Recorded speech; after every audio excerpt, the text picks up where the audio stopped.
आज हम बात करेंगे हमेशा बिजी रहने की बीमारी के बारे में। अगर आप अपने आप को वर्कaholic कहते हैं या इतने बिजी रहते हैं कि आपको 24 घंटे कम पड़ जाते हैं और आपको लगता है कि यार एक आध घंटे और होते तो मैं अपना सारा काम कंप्लीट कर लेता या एटलीस्ट थोड़ा सा और कर लेता, तो फिर हमारी आज की कहानी के हीरो आप हैं।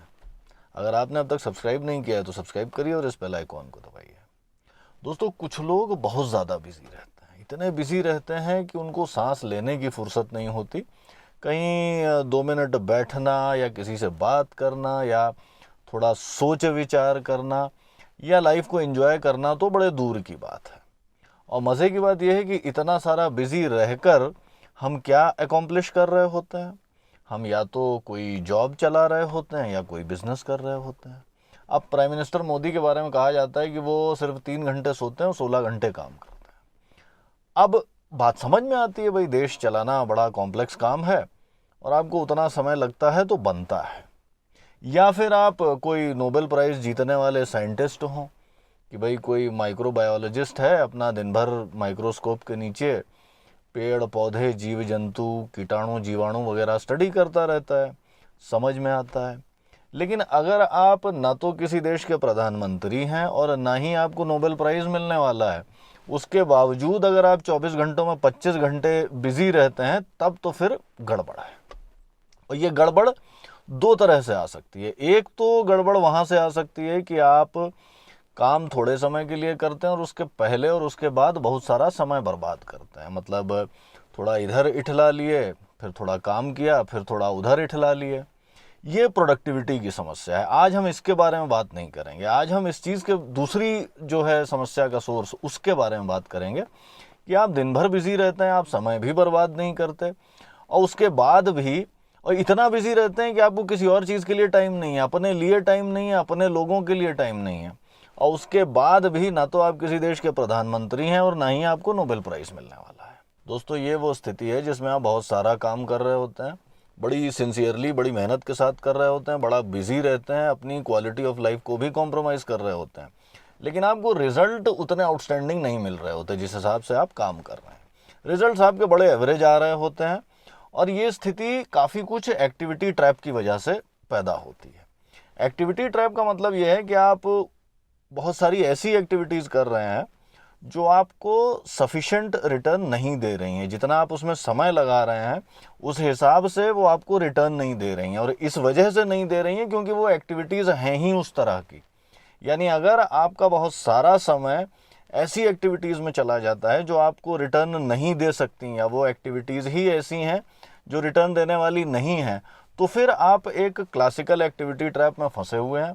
आप दिन भर बिजी रहते हैं, आपका बहुत सारा समय चला जाता है, आप बड़ा स्ट्रेस्ड आउट भी रहते हैं, लेकिन ऑब्वियसली क्योंकि वो एक्टिविटीज़ इस तरह की हैं जो आपको रिटर्न नहीं देंगी। क्लासिकल एग्जांपल है कि अगर मान लीजिए कि मैं रोज़ गड्ढा खोदता हूँ और भरता हूँ और फिर मैं गड्ढा खोदता हूँ, फिर उसको भर देता हूँ, फिर मैं गड्ढा खोदता हूँ, फिर मैं उसको भर देता हूँ, दिन भर मैं यही करता रहता हूँ, तो मैं दिन भर बड़ा बिजी रहता हूँ, बड़ा कठिन परिश्रम कर रहा हूँ, लेकिन उस एक्टिविटी से कोई वैल्यू नहीं मिलने वाली मुझे। तो ये एक क्लासिकल एक्टिविटी ट्रैप है जहाँ पे हम ऐसी एक्टिविटीज़ कर रहे हैं, ऐसे कामों को करते जा रहे हैं रेगुलरली लंबे समय तक जो हमें कुछ रिटर्न नहीं देने वाली, लेकिन फिर भी हम उनको करते चले जा रहे हैं। और दोस्तों, इसी वजह से एक्टिविटी ट्रैप बड़ा ख़तरनाक हो जाता है। वो हमें बिज़ी रखता है, हमें लगता है कि हाँ यार हम देखिए मेहनत तो कर रहे हैं, बड़ा काम कर रहे हैं, और फिर ये झूठी तसल्ली आ जाती है कि क्योंकि मैं मेहनत कर रहा हूँ इसलिए मुझे फल तो मिलेगा ही मिलेगा, जबकि ऐसा होना ज़रूरी नहीं है। अभी हमने देखा कि अगर मैं दिन भर गड्ढा खोदता हूँ और गड्ढा भरता हूँ तो चाहे वो काम मैं 10 साल करता रहूँ, मुझे उससे कोई रिटर्न नहीं मिलने वाला है। सारे काम एक बराबर होते नहीं। एक नरेगा का मजदूर बड़ी मेहनत करता है, उसको दिन भर मुश्किल से 200 रुपये मिलते हैं, और एक कंसल्टेंट जो है वो आकर के 1 घंटे का प्रेजेंटेशन देता है, उसके काम की लाखों रुपए की बिलिंग हो जाती है। तो जब हम एक्टिविटी ट्रैप में फंसे होते हैं तो हम उन एक्टिविटीज़ की क्या वैल्यू है या वो एक्टिविटीज़ कितनी वैल्यू हमें प्रोवाइड कर रही हैं, ये वाला सवाल मिस कर रहे होते हैं। दोस्तों, मज़े की बात यह है कि हम में से ज़्यादातर लोग एक्टिविटी ट्रैप में फंसे होते हैं। हम में से ज़्यादातर लोग बहुत सारे ऐसे फालतू के काम कर रहे होते हैं जो हम रेगुलरली करते हैं, जिनसे हमें ऐसा लगता है कि हाँ हम देखो बिजी भी हैं, झूठी तसल्ली भी मिलती है कि हाँ यार बड़ा अच्छा फल मिलने वाला है, लेकिन एक्चुअल में उनसे कुछ नहीं होने वाला होता। वो सारी की सारी एक्टिविटी ट्रैप की चीज़ें होती हैं जिनमें हम यूजलेस एक्टिविटीज़ में फंसे हुए हैं, जिनका कोई रिटर्न नहीं मिलने वाला।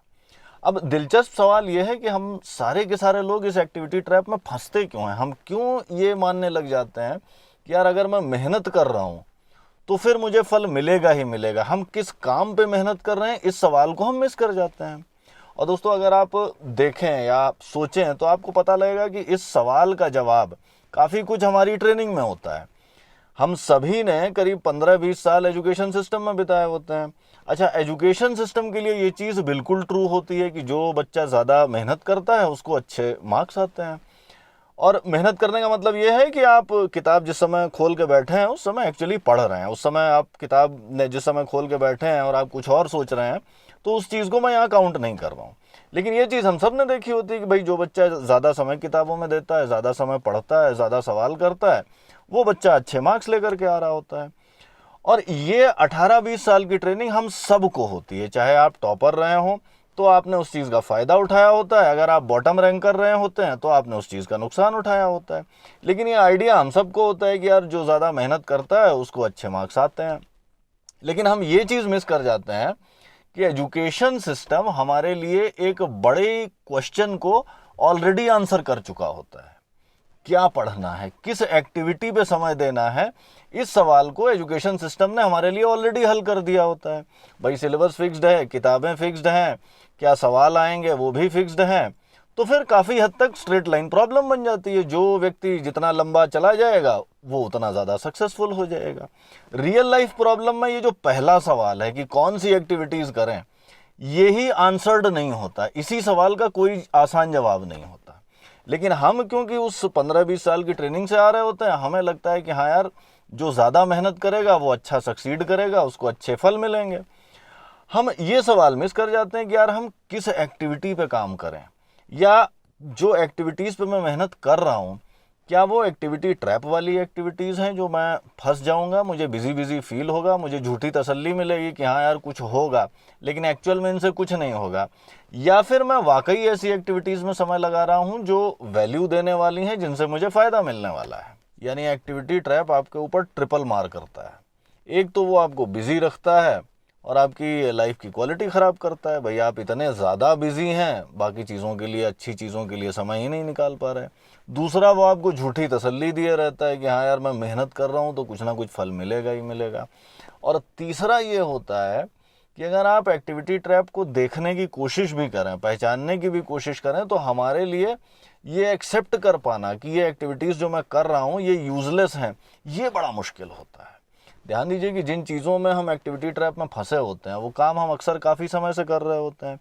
अब क्योंकि हम इतने समय से उसमें काम कर रहे हैं, इतना हमने टाइम एनर्जी इन्वेस्ट कर दिया है, तो हमारे दिमाग की जो ये टेंडेंसी होती है कि अपने एग्जिस्टिंग मेंटल मॉडल को हम प्रिजर्व करना चाहते हैं, या जिसकी वजह से हम संक कॉस्ट फैलेसी में भी फंसते हैं, वो सारी की सारी टेंडेंसी हमारे अगेंस्ट खड़ी हो जाती हैं। हमें ये एक्सेप्ट करना बड़ा मुश्किल हो जाता है कि यार मैं वाकई एक्टिविटी ट्रैप में फंसा हुआ हूँ और जो काम मैं कर रहा हूँ वो एक्चुअल में यूज़लेस है और मुझे शायद कुछ और काम करना चाहिए।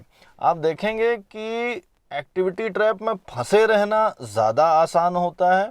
आगे हम उसी काम को करते करते और समय बर्बाद करने के लिए ज़्यादा आसानी से तैयार हो जाते हैं, रादर देन ये देखने के कि यार हाँ मैं वाकई एक्टिविटी ट्रैप में फंसा था, जितना समय मैंने लगा दिया वो तो बर्बाद हो ही गया, कल से एटलीस्ट मैं ना बर्बाद करूँ।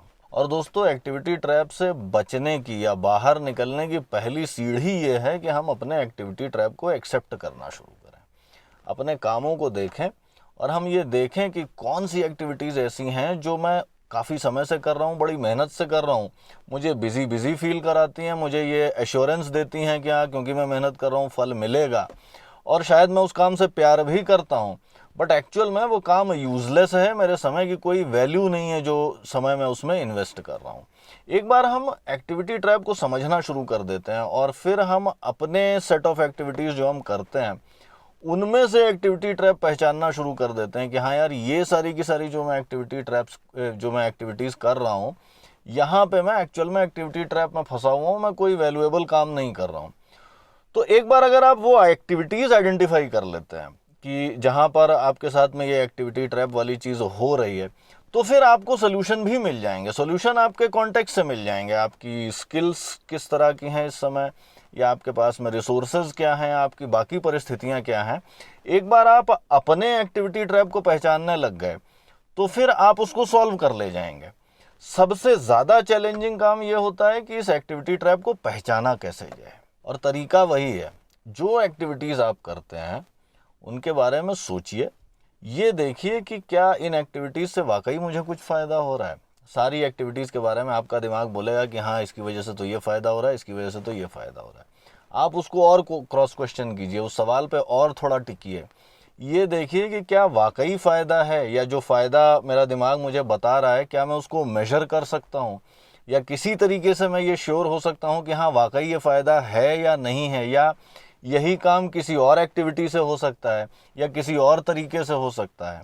एक बार आप ऐसी एक्टिविटीज़ अपने रूटीन में पहचानना शुरू कर देते हैं जो आपको एक्टिविटी ट्रैप में डाल रही हैं, तो फिर आप वहाँ से निकलना भी शुरू कर जाएंगे। तो दोस्तों ये एक्सरसाइज करिए, अपनी एक्टिविटीज़ को देखिए और उनमें से ये पहचानने की कोशिश कीजिए कि कौन सी एक्टिविटीज़ वाकई वैल्यूएबल हैं और कौन सी एक्टिविटीज़ एक्टिविटी ट्रैप हैं। ध्यान रखिए कि ये पहचानना आसान नहीं होगा, दिमाग आपके साथ में गेम खेलेगा, लेकिन अगर आप लगे रहेंगे, थोड़ा और डिग डीप करेंगे, तो आपको पता चलेगा कि कौन सी एक्टिविटीज़ जो हैं वो आपकी एक्टिविटी ट्रैप हैं। और अगर आप अपने कुछ एक्टिविटी ट्रैप्स आइडेंटिफाई कर पाते हैं तो कमेंट्स में ज़रूर शेयर करिएगा। दोस्तों आज के एपिसोड में इतना ही। अगर आपको ये एपिसोड अच्छा लगा तो दोस्तों के साथ शेयर करिए, लाइक और कमेंट कीजिए, और अगर आपने अब तक सब्सक्राइब नहीं किया है तो सब्सक्राइब करिए और इस बेल आइकॉन को दबाइए। जल्दी मिलते हैं एक नए एपिसोड के साथ, तब तक के लिए बाय बाय।